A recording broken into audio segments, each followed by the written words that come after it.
Hello guys, Winston here. Today I'm in the shop of Dragonfly Woodworking and Leather, and I have the pleasure of Michelle's company. She is the master leather worker here in the shop, and so I figured I'd ask her a couple questions because working with soft, flexible materials is something most of us machinists don't do much of, and it's an interesting art, and it gives you a lot of capabilities to make really cool, unique things like these aprons. So I was gonna go pick her brain and see what some of the basics of leatherworking are and maybe how someone might get started. So who knows, maybe I'll catch the leather bug and you'll see future projects with leatherworking in them. All right, Michelle, so as someone who is curious about leatherworking, what are some of the tools and techniques that I might have to pick up and learn to get started? Well, there are a lot of tools, and it really depends on what you want to create, because like you've said, there are different types of leather and they all have different jobs and purposes. This is called veg tan, and it is, the cow hide is preserved with vegetable tannins, and that's how they get it to this. Another type of leather, which makes it real soft and pliable, it is called chrome tanned, which is oil infused and other chemicals. So you can see it is the same hide that comes off the same cow, but processing it different ways gives you different textures. So these have different purposes that you'd use. These I use whenever it's like on the aprons. It would be the back plate of where I attach a tape measure so that it's real sturdy. When I make my side holsters, it's a real sturdy material like this, even our logos. And then my real soft leathers is what the aprons and my bags are made out of. So, like I said, whole different jobs, and there is a multitude of tools. You can do them all by hand, or as you can see through time, we have stepped up our game and we are into some actual machines helping me with my job. So some of the real basic tools, you can actually hand sew, which I didn't grab that tool. You can do it with thread and needle, or they have even this palm stitch. You can see a little bit of it there. So it's a little bit more crude, really thick thread that is a waxed thread. Or I opt for the machine. I have been sewing, hate to even give it a number, I think a good 40 years. So I have also stepped up my game as I started off on a really good home machine, and this is our commercial machine. It's already got a lot of hours on it. I'm very happy with it, but you can injure yourself with that. You can sew right over your finger and it is not going to stop. Only you're going to stop. So something to be real careful using. Lots of hand tools. My aprons, we make 1-inch straps. I used to cut these by hand, which was this tool, which is, it's a good workout, but it's hard work. And you got to keep it straight all the way through just to get, I don't know if you can see the strap there. So we started off like that, and then we have graduated into, now we have a strap cutting machine, and I change out the dies and get different widths. All kinds of things. You can punch holes with hand tools, even smaller ones like that. And again, very time consuming, very rough on your body. So we've stepped it up to, I have a foot press. This one does multi-functions. You can cut holes with it, you can set rivets with it, you can set snaps with it. So, not so physical, and you can get a lot of work done and speeds it up in the shop for you. Trying to think of whatever other tools I got. You can start off with actual templates. Let's see if you can see that behind there. That way you could get the end of a belt cut out. So you could actually draw that by hand, cut that with an X-Acto knife. You can step up your game and start moving to strap cutters. I started off with this,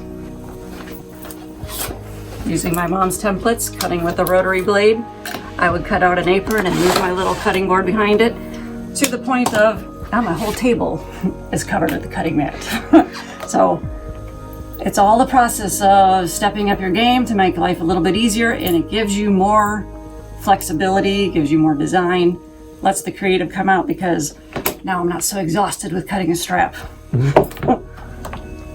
You asked me to describe some of the leathers. So, it comes in a lot of different colors, a lot of different thicknesses, and they all have different things. So, you know, there's no way that you would want to use that as a support. This is definitely a belt. So, you gotta find the leather that works for what you're doing. These are my purse straps. I used to start off with them as veg tan, hand dye them. Now I found leather that I love that is already dyed, cut it on my strap cutter. But I still hand bevel the edges, and that way it's a little bit more comfortable in your hand whenever you're carrying a bag.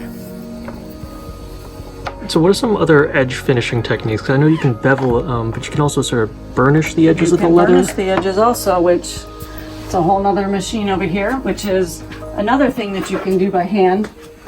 And that would be like an example when I do burnishing, it's on the handle of a purse strap. So I would take the beveler first, and I'm going to trim down that edge so it's not so sharp on your fingers.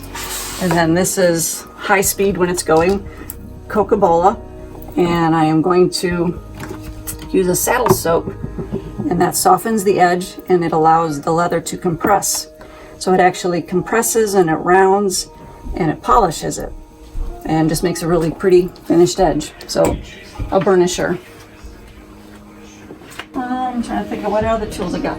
I have a skiver, which is another thing that you can do by hand.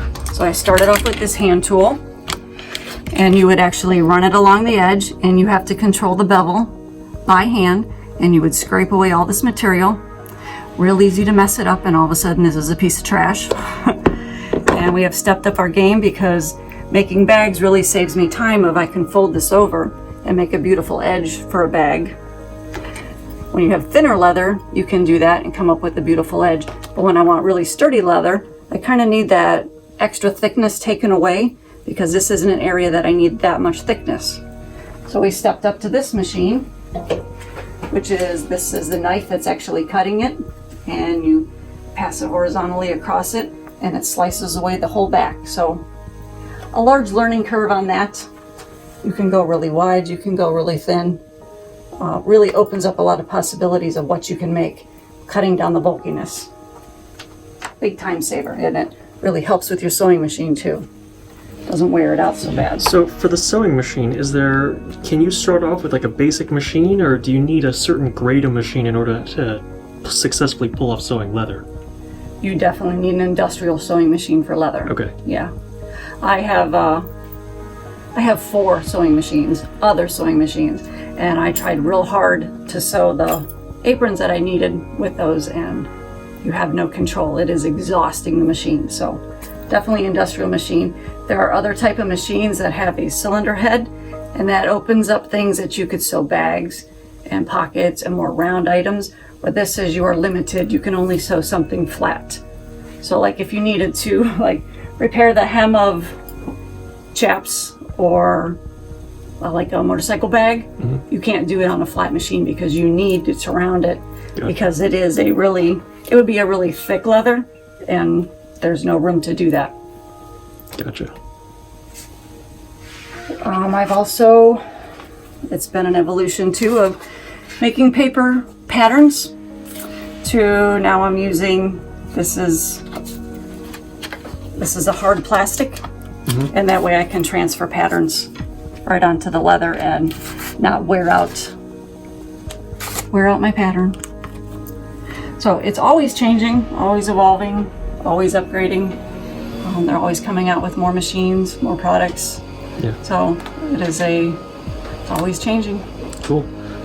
Is there any sort of a basic project you think might be a good use for someone to sort of cut their teeth on, like some of these basic techniques of just even cutting and just really simple sewing? I would say even starting off with like a small coin purse, so that you end up with something similar to this. That way you learn stitching the edge, dealing with the hem, the thickness of that, and learning to work backwards of you need to get these in before it is a actual item you can hold and you can't fit a snap back into. So that's a good small project to learn that you can mess it up a couple times before you have too much money you've thrown away. Sounds good. Well, thank you very much for your time. I have learned a lot, and I hope someone else who's watching might want to pick up leatherworking. So, thanks, and oh look, there's Patrick. Hello. We worked on a project earlier today. Yes, we did. So- Thanks, Winston. He solved a problem for me today. So maybe you'll get to see what we did in a second video, or maybe even just a follow-on to this one. Absolutely. So until later, good luck, have fun, make something, take care.